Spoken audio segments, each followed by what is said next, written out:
মুখ্যমন্ত্রীর কড়া বার্তায় কাজ হলো ম্যাজিকের মতো। তাঁর হুঁশিয়ারির পরদিনই রাজ্যের বিভিন্ন জায়গায় বালি পাচারের বিরুদ্ধে অভিযানে নামল পুলিশ প্রশাসন। বেআইনি বালির কারবার বন্ধে কি করণীয় মঙ্গলবার বাঁকুড়ার প্রশাসনিক বৈঠক থেকেই তা স্পষ্ট করে দেন মমতা বন্দ্যোপাধ্যায়।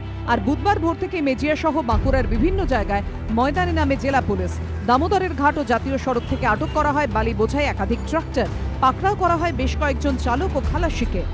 অবৈধ বালি পাচার রুখতে প্রশাসনিক তৎপরতা দেখা গিয়েছে বর্ধমানেও। পুলিশ সুপার জানিয়েছেন 48টি বালি বোঝাই ট্রাক আটক করা হয়েছে, গ্রেফতার 27, জরিমানা বাবদ আদায় হয়েছে 1,36,300 টাকা।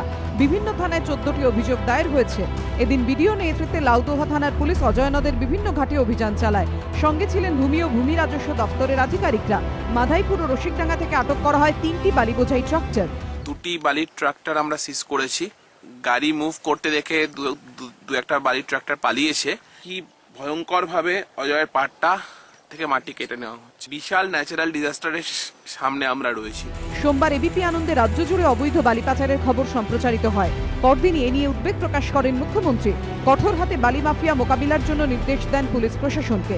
তারপরই দিকে দিকে অভিযান চলছে। স্বপন নিয়োগী, কমল কৃষ্ণ দে ও মনোজ বন্দ্যোপাধ্যায়ের রিপোর্ট, এবিপি আনন্দ।